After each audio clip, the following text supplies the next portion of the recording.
warahmatullahi wabarakatuh. Halo anak-anak hebat, selamat pagi. Bagaimana kabar kalian hari ini?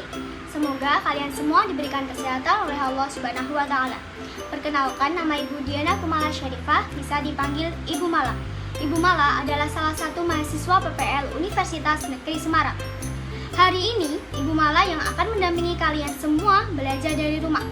Siapkan alat tulis kalian ya. Sebelum kita mulai pembelajaran, alangkah baiknya kita berdoa terlebih dahulu. Sesuai agama dan kepercayaan masing-masing, berdoa dimulai. Berdoa selesai.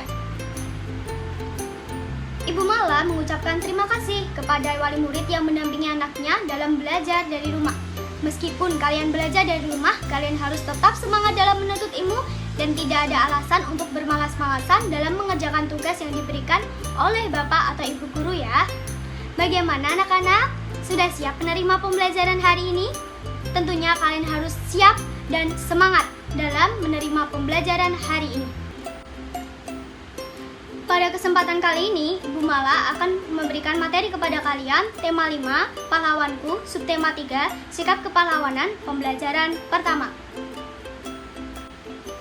Di pembelajaran pertama, kita akan mempelajari mata pelajaran Bahasa Indonesia, IPA, dan IPS. Adapun tujuan pembelajaran hari ini adalah sebagai berikut.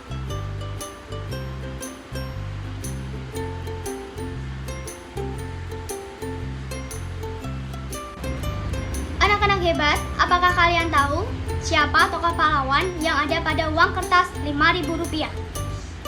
Ya, benar sekali, Imam Bonjol. Di Indonesia mempunyai pahlawan-pahlawan nasional yang berjuang untuk merebut dan mempertahankan kemerdekaan. Siapa sajakah mereka? Tepat sekali. Salah satunya Imam Bonjol. Lalu ada Pattimura, Cut Nyak Dien, dan R.A. Kartini.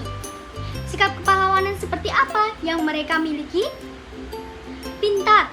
Sikap kepahlawanan seperti gagah berani, rela berkorban tanpa pamrih, tidak mudah menyerah, dan masih banyak lagi. Agar kalian lebih mengetahui tentang pahlawan, coba baca teks yang berjudul Pahlawan Indonesia.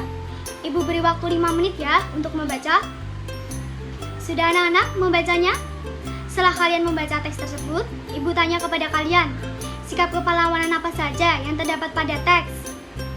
Ya, tepat sekali. Sikap kepahlawanan seperti berani dan berjuang mempertahankan serta meraih kemerdekaan. Lalu apa yang kita dapatkan dari perjuangan para pahlawan? Pintar. Kita mendapatkan suatu kebebasan.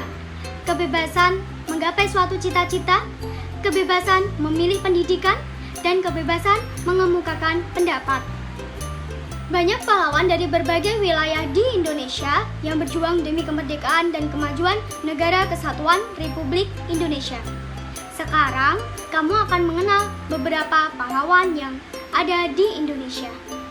Mari kita amati peta persebaran pahlawan nasional yang ada di Indonesia. Berikut adalah pahlawan yang dimiliki bangsa Indonesia pada masa penjajahan. Sikap kepahlawanan mereka tidak jauh berbeda dari sikap kepahlawanan yang dimiliki raja-raja pada masa Islam yang memengarangi penjajah.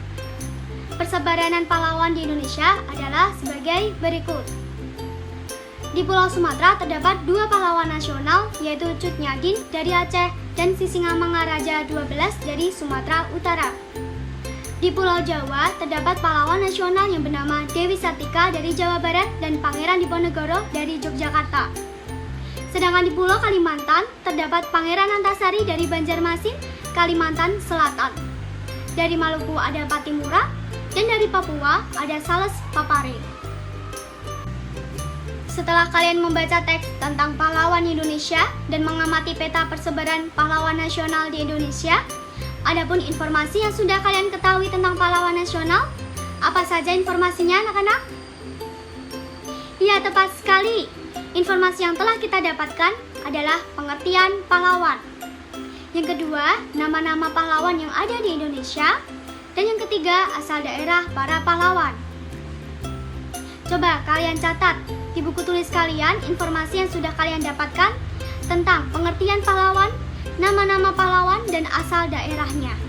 Selanjutnya, kita akan mengetahui informasi lebih lanjut tentang pahlawan nasional yang meliputi bentuk perjuangan para pahlawan, sikap kepahlawanan yang dimiliki para pahlawan nasional Indonesia, dan yang ketiga, hasil perjuangan para pahlawan nasional Indonesia.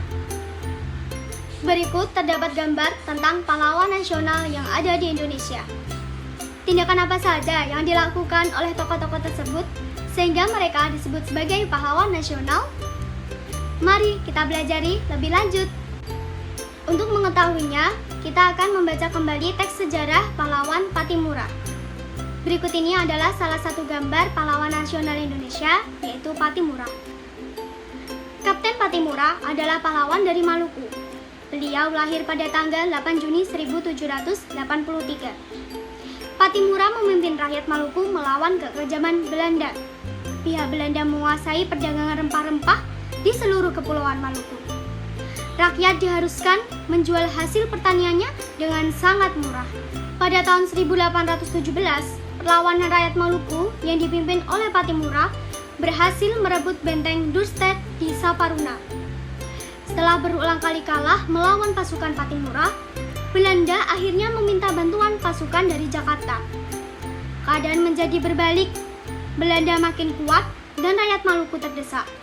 Akhirnya, Pattimura tertangkap Belanda pada tanggal 16 Desember 1817.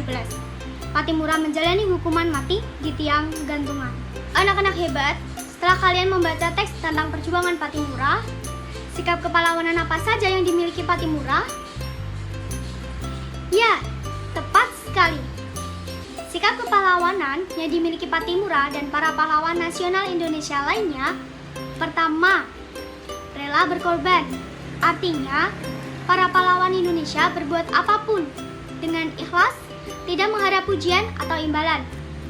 Kedua, kesatria. Maksudnya, para pahlawan nasional Indonesia mengakui kesalahan dan berani bertanggung jawab atas apa yang mereka perbuat. Ketiga, berjuang tanpa pamrih. Artinya, mereka selalu berbuat ikhlas tanpa mengharapkan imbalan sedikit pun. Keempat, pemberani. Maksudnya, mereka berani dalam bidang kebenaran. Kelima, pantang menyerah. Artinya, para pahlawan nasional Indonesia tidak mudah menyerah jika mengalami suatu kegagalan. Justru, dari kegagalan tersebut dijadikan mereka suatu semangat dalam mencapai keberhasilan. Keenam, berperilaku terpuji. Artinya, para pahlawan Indonesia dalam bertindak, berperilaku, melakukan sesuatu yang baik dan terpuji. Dan perilaku tersebut dapat dijadikan teladan bagi kita semua. Sikap kepahlawanan yang telah kita sebutkan tadi bisa loh diterapkan dalam kehidupan sehari-hari. Apa saja sikap yang patut diterapkan dalam kehidupan masyarakat? Ya, pintar sekali. Pertama, membantu tanpa pamrih dan ikhlas di lingkungan masyarakat. Kedua, berani membela kebenaran dan keadilan.